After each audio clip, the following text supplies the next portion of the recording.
Hello and welcome to the Education on Fire podcast. The place where we share creative and inspiring learning in our schools.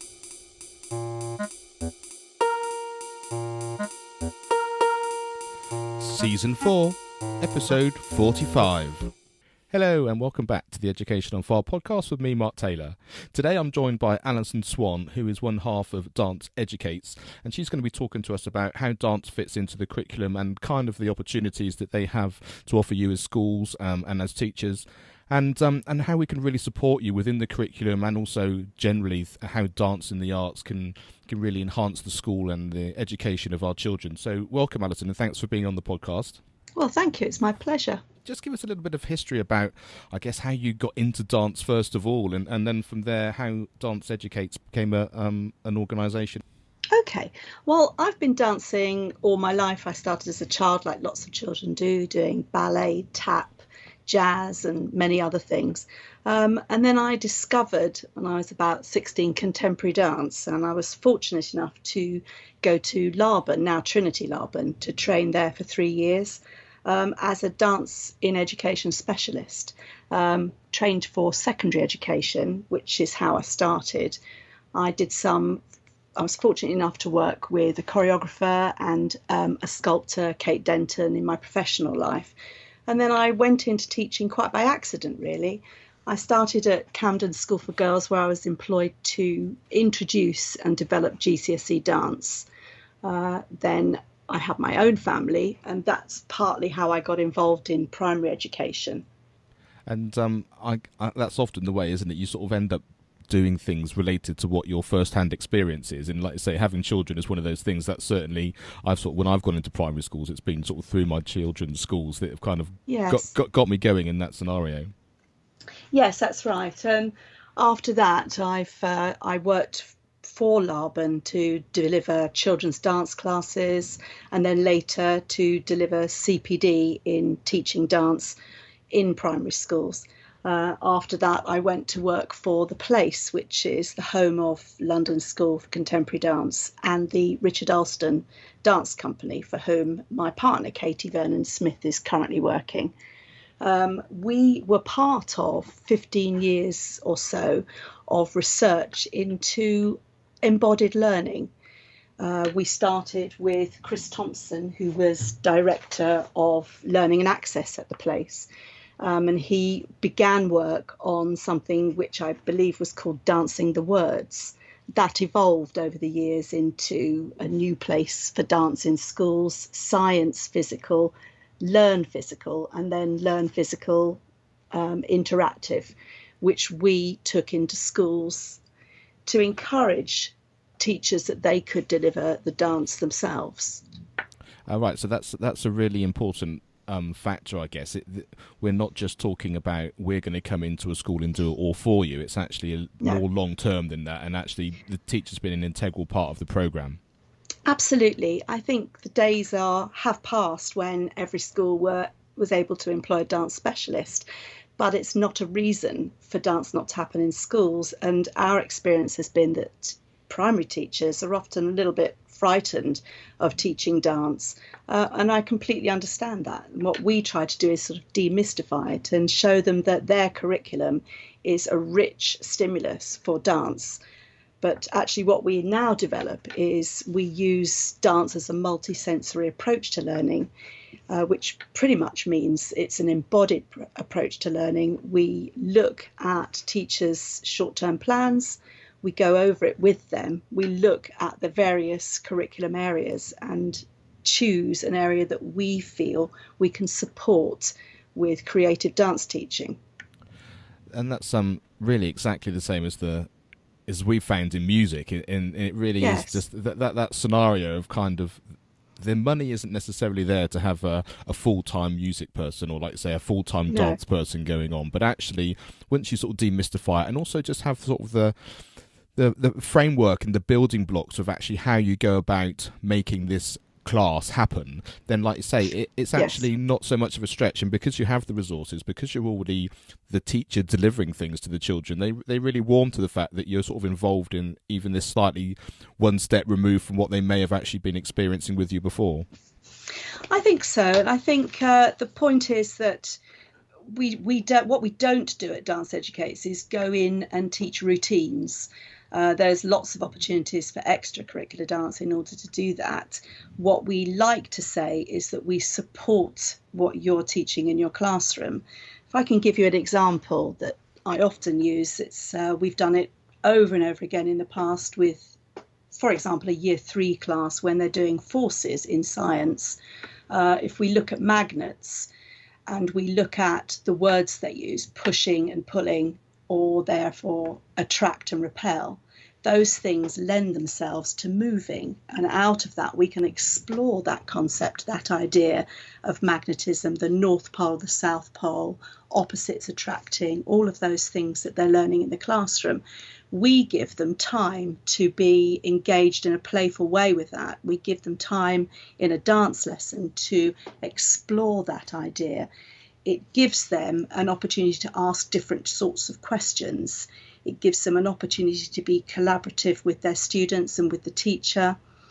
And it gives them hopefully a deeper understanding of that concept or idea, which in turn helps them to retain it. And that's the sort of theory behind embodied learning, of a physical approach to learning. And that's what Katie and I like to stress when we're in schools. That sounds really, really fantastic. And how do you find it works practically? And how, as you say, they're linked and they're part of the same curriculum, but is it the sort of thing that you'd be able to do on the same day, or do they sort of always want it to be slightly one step removed? Because obviously we know in the curriculum at the moment, you have to do a certain number of hours of English and maths, and so how closely embodied can it actually be? Well, at the moment, both Katie and I are in a school one day a week, which keeps us very grounded and very in touch with the curriculum. I'm very fortunate. I work in a junior school in Dulwich, where I'm very much supported by the head as part of their creative curriculum. And what I do is I work for half a term with each year group throughout the year, preceded by a meeting, albeit rather brief, with the class teacher on what their topics are, what the various areas of the curriculum. What I do, therefore, is I deliver dance as part of their PE curriculum one morning a week, but I link it to their curriculum plans. So yes, at the moment I'm working with a year 6 class. We're looking at the book that he's using with his class this year, which is a graphic novel by Sean Tay called The Arrival. So we are looking at the creative writing that he will take from that. We're also looking at the wider issues of migration and what that means. And they can refer to it from the things they've brought in from school. We're looking at poetry, we're looking at art, all to do with migration. But that takes place in their PE lesson, which in this half term is dance. In one of our programmes that we might go into schools with, we often find that similarly we're in a PE structure. So we've got a lesson slot and it is not necessarily part of or next to the lesson that we are linking to. But also we can say to teachers, if you can use that space and you want to step out of your lesson and explore something physically in the way that we're hopefully showing you how to do, then you can do that, or you can do it in your classroom. So if a teacher wants to use our approach to support their learning and sees an opportunity for a physical response to that or an exploration into that, then they can use their classroom. We know in theory that's a great thing to be able to move into the hall, but it has to be available, doesn't it? It doesn't always work like that. Absolutely. But we have seen success with people using their classrooms. It's not necessarily in a dance class structure that this thing can happen, but it is rather nice if it does. Yeah, so I guess the PE slot enables the timetable to be available, doesn't it? That it gives you that opportunity to do that. And do you find that the class teachers are actually in the class with you, and so they're actually able to learn those things, or sometimes are they off doing PPA or that kind of thing? How sort of involved do they often get? Well, it depends on what basis we're working. In the schools that I work in every week, the teachers are not with me. They are taking their PPA time. In the schools that we take Dance Educates into to provide CPD, we enter into a partnership with them. So it can work in many ways. We like to design a programme that's appropriate for that school, their staff, their children, so they can be very varied. But for example, if we work with a class teacher for half term, so say 6 weeks, we do all our planning with that teacher. We deliver the lesson with them there, but we do a sort of gentle handover. So as we're planning each week together and following up each lesson, we're able to say, well, why don't you step in and deliver this part of the lesson? As they become more comfortable with that and with the structure that we help them by giving them, then they gradually take over and deliver the whole project themselves. That's the way we like to work, because that means we upskill that teacher and we leave it there. We're not doing a one-off project where we rush in, do something creative and leave and it's never done again. We want those people to carry on and find it a useful tool for their teaching. And because of that, we also like to maintain an ongoing relationship with those teachers so that we are available on the other end of the email or the telephone if they have any questions or any ideas that they want to talk through in how they might deliver that. I think that's really important, and it's one of the things that we've touched on in previous episodes is about sort of the wider support network and community that's available to teachers. Yes. And it might be a Facebook group, or as you just said there, it's that kind of having been involved in a project and then just wanting to expand it or to move slightly further forward. And yes, I think that's really good, because then you're not just reliant on the teachers that are around you or the head of the school, because they've already invested in actually having this project going in. To be able to utilise that and to grow and expand as you do it is just a fantastic opportunity. It is, isn't it? I mean, we have to continually update what we know and look for different stimulus, because otherwise it's rather dull, isn't it, if we just carry on doing what we've done all the time. So sharing the ideas that we find is really useful. We all do it in the dance community. So to provide that, and that's where the sort of clusters of schools or hubs can come into their own by sharing resources. We have a number of resources that people can download via the TES or our own website, and we're continually updating those. But actually, it would be a great way forward if clusters of schools could share that resource, share our resource, for example. We have done that. We've done a whole day of INSET with Dance Educates for teachers in Greenwich, which is where I live. So that seemed a no-brainer, really, doing Yes. it there first. But that was a great idea. A local school volunteered to host it. We've done a couple of those. We'd like to do more, but clearly, schools are finding things difficult. They're finding financing these things difficult. We're finding letting teachers out to do it difficult. So we'd like to further that, but I'm happy. I would always be happy to talk to schools and find a way forward so that we could do that, so that there is this common resource that those teachers could share. And possibly it could be a Facebook page, because that's how we all function these days, and it's easy and quick to access. Absolutely, and it's often most people's first point of call, isn't it? And they're on Yes, there, indeed. sharing all manner of things, sort of personal and professional. So all these things are just easily at hand.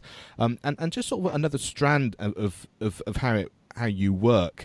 I love the idea of going in and having the time to have the PE lessons and to deliver it yourself. And I love the CPD idea and just being able to do that. And as you say, the cluster is always a great takeaway for me, because it just shares the cost around. So if cost and all those things are important, actually sharing it amongst schools, it just is a really good idea. But do you also do it as an after-school club as well, or even an arts week, something like that, where people can get a taster of these things and see how far they'd like to develop it afterwards? Absolutely. I've run a dance club at the school that I mentioned before in Dulwich. We are happy to start after school clubs.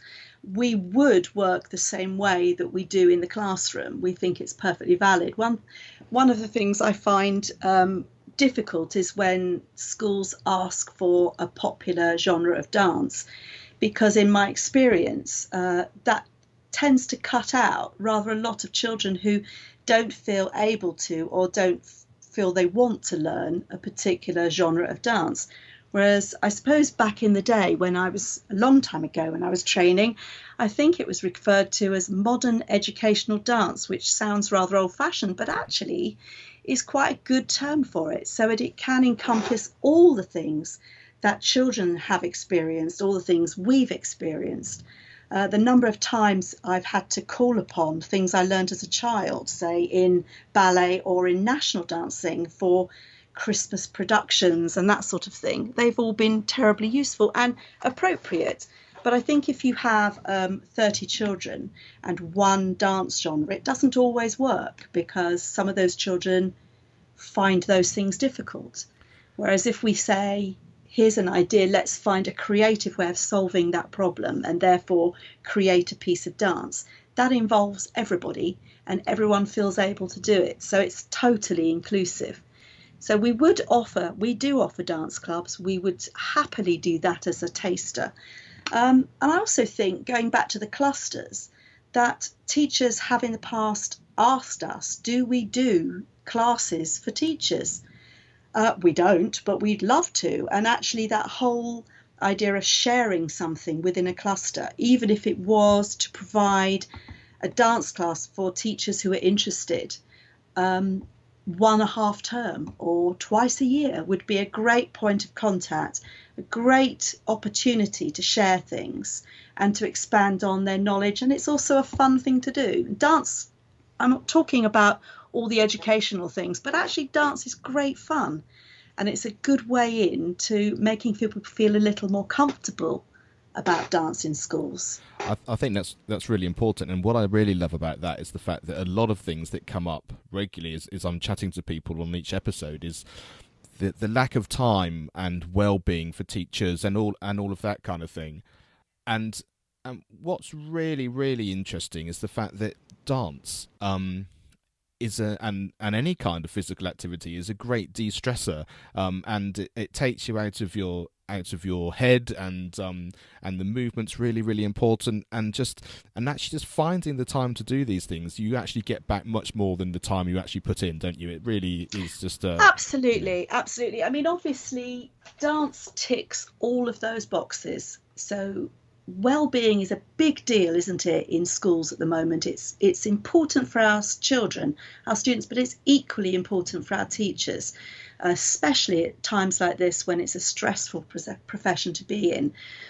So we all know moving is good for us. If you were to look at one of Dance Educate's classes, you would notice, no doubt, that everybody is moving, everybody.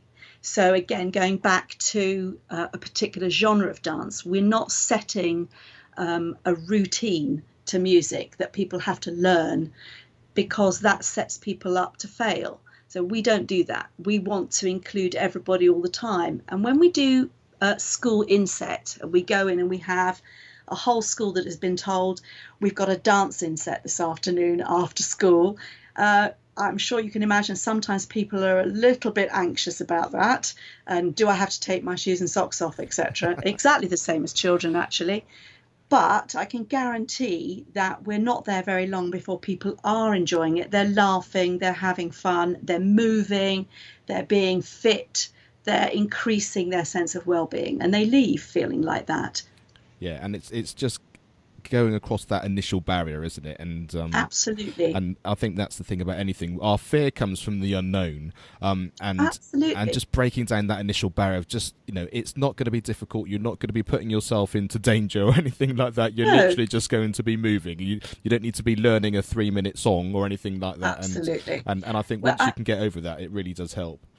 Yes, that puts me in mind of a teacher we worked with once when we were part of our research project, actually, from the place, who was terrified and said, but I can't keep in time with the music. And I'm worried that I can't count for the children.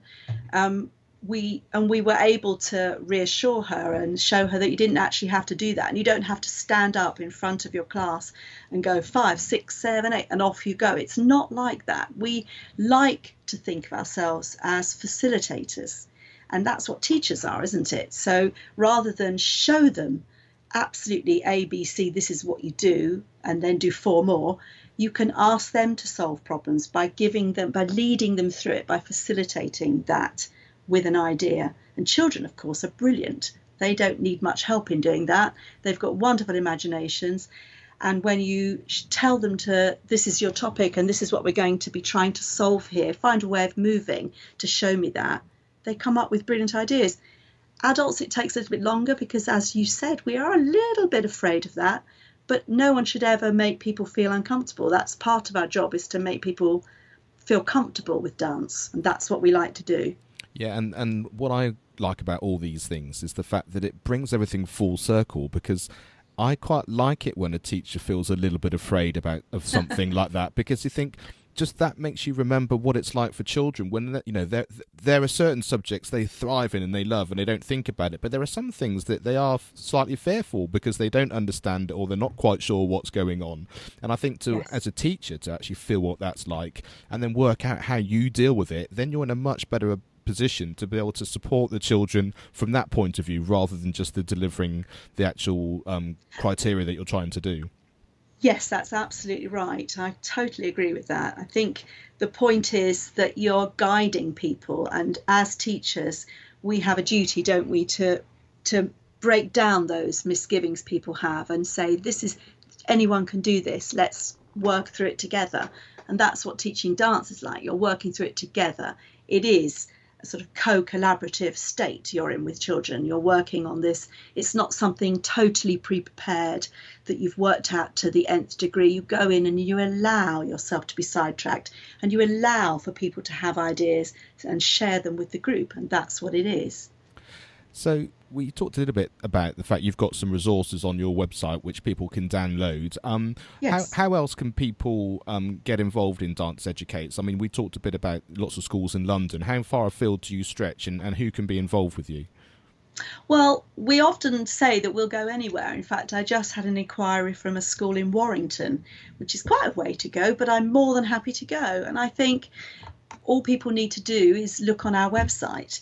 So if you can look at the website or go on our Facebook page and just ask me a question, or Katie, we're happy to respond. We will get back to you as soon as we can. Just a friendly chat is a good start, isn't it? We're happy to do that. And in terms of, we talked about cost and and all those things for schools, and that's a big barrier. What sort of idea of pricing and cost do schools need to think about in terms of some of these different projects?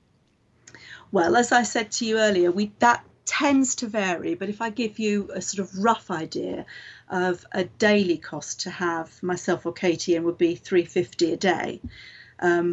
Obviously, the longer the project, if it's a half a term or a term, that tends to come down. It depends how many classes we're teaching over a period of time, what sort of project you ask for.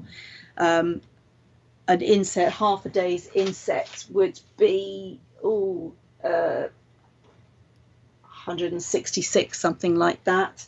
We're not very expensive. We're very good value. Absolutely, and also it's using the money you have available, isn't it? Because, like I say, if it's covering PPA and that kind of thing, often there's extra money available, or you're using the resources that you have in a slightly different way. So it's actually, once you're really sold on the idea of actually really giving the children this support in this type of art, find the money's there. It's just a question of allocating it and making the most of it. Well, it absolutely is there, because the whole country gets to use the PE premium, which has doubled this year. So there is money there to buy in people like us. The beauty of Dance Educates is that we want to leave you with skills that you can carry on using. We don't just rush in and rush out again and you never use it again. And because we're updating our website constantly, and we're hopefully putting more resources that people can use, that you can get via the TES or our website, then you can keep abreast of that and keep moving forward. And as I said to you before, we want people to keep in touch with us so that we have this ongoing relationship. That's something that people don't pay for. So if somebody sends me an email going, oh, I'm stuck. You remember we worked on a project last year. I thought I might try this. What do you think? I'm happy to have that discussion. We want dance, good quality dance, to be in schools. So we want to facilitate that. So that's what I would say to schools. So and it really is an investment in your staff and in the school ethos. Absolutely. and the children's understanding and development throughout the arts. And I think that's a really key thing. And I think that distinction you made is absolutely really, really key.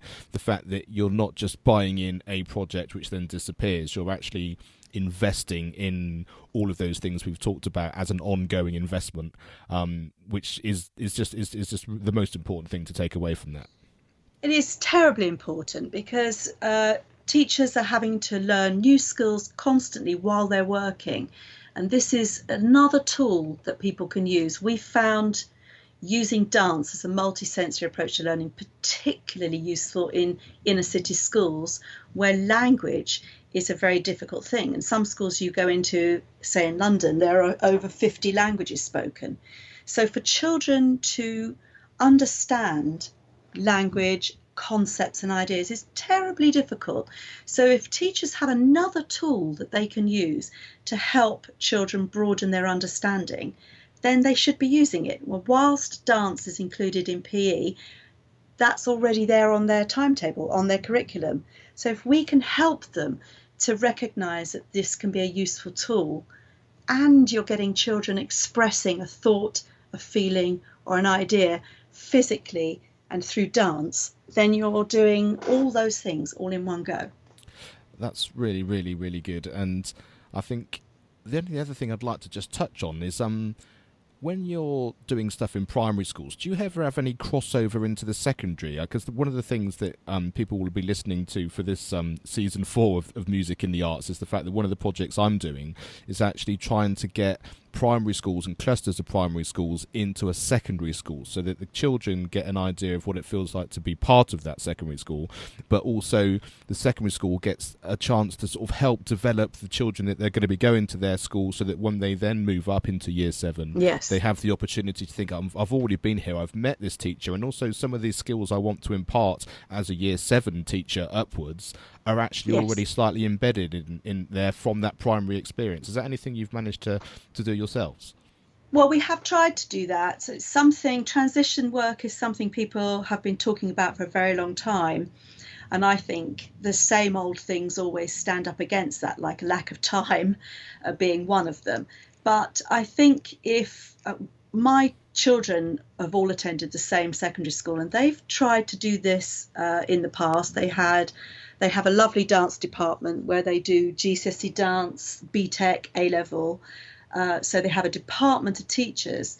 And what they've had is people going on an outreach project out to primary schools, their local feeder schools, and using dance to dispel all those fears about coming up to the secondary school, and also bringing children along to the secondary school to take part in dance there and festivals and such like.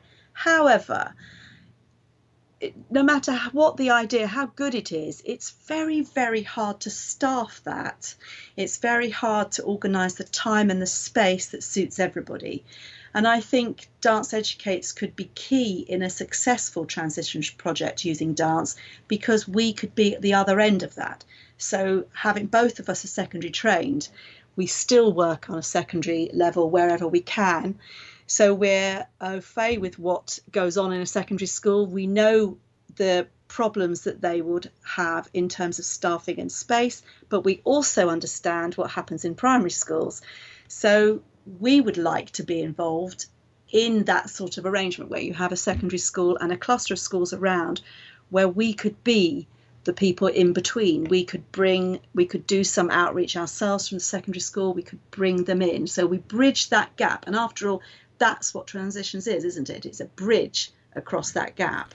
And I feel that we should be doing more about that. I think that's true. And I think as a as an external organisation, you're in the ideal position to do that, because, like you say, you see both sides of those coins, and also because you've got the dance is the central element of it, or whichever project it happens to be, you can see how it does it. Like I say, rather than staff within the schools that have a multitude of things going on, yes, it's something they're trying to fit in, whereas you can be focused specifically on this particular project, and therefore you have that opportunity to kind of make it work for everyone as best they possibly can. Yes, absolutely, because there just isn't enough time on one teacher's timetable, is there, to fit all that in. So we would be those people in between. We could be the people who bridge that gap. I have done some transition projects that have felt very successful in their dance outcome and with those primary children in year 6. I'm not certain how that transmitted into going off to that secondary school. So I think there's still quite a lot of work to be done. And as you say, I think as an outside body with our own resources, we are the resource, we could certainly help out with that. And I'd be more than happy to do that. I think that really would be a very exciting project to be involved in. And I hope that someone listening, gets in contact and able to really maybe facilitate something like that. So that would be great. So as we said, for anyone listening who wants to have dance and get Dance Educates involved, search for you on Facebook, or the website is the best place to get in contact, which is danceeducates.co.uk. Is that right? That's absolutely right, yes. Do you have any sort of final words of advice for teachers who are thinking, I really think dance would be a fabulous thing for me to be doing, and I'm not quite sure where to start, other than obviously getting in contact with you to get you in? Is there any sort of really important piece of information you think that might just, as you said, just open that window a little bit, just to kind of get people moving a bit more? Yes. After saying yes, get in touch with me. I think not to be afraid to look at your curriculum. It is a rich source of stimulus for dance. There's everything you ever need is in your curriculum. Even if you do what we do and look at the words, look at the wonderful language that you have, for example, in the science curriculum especially. Don't be afraid of saying to children, let's explore this word. How could you show me this word? But also things like looking on our website at the warm-up book, because preparing to dance is very important in our book. We feel that you need to be ready, just like you have to be ready for any other lesson. You have to sit in the right place, be in the right place, that is to say. You have to have the right equipment. You have to have the right amount of focus. And for dance, warming up's not really about what it is, about being physically warm and physically prepared, but it's also about having the right mental approach to what you're about to do. And that can be a great fun thing. And we give lots of examples of how you can do that. And I think sometimes teachers who don't have a lot of experience in dance sometimes need just that beginning, just the little start of a lesson. And our warm-up booklet would certainly help you, and it's there for you to download for free. But just don't be afraid. Maybe start in your classroom at your table and using your arms and your hands to try and find words to say what might attract and repel look like if you're looking at magnets. Simple as that. I think that's great advice, and we'll have all of these links on the educationonfire.com website. So we'll have links to Dance Educates and also the Facebook link and anything else which you think is the best way of getting in contact, so we can make that as easy as possible. Lovely. For teachers to get involved. So Alison, thank you so much for chatting to me. It's been really interesting, and I get really excited when I hear people who are so enthusiastic about what they're delivering in schools, and I really hope you get some people contacting you, and hopefully some of those great ideas of projects can really come to fruition. I hope so. It's been great talking to you too. Thank you, Mark. Brilliant. Thanks very much. Thanks for listening to the Education on Fire podcast. For more information of each episode and to get in touch, go to educationonfire.com. Education is not the filling of a pail, but the lighting of a fire.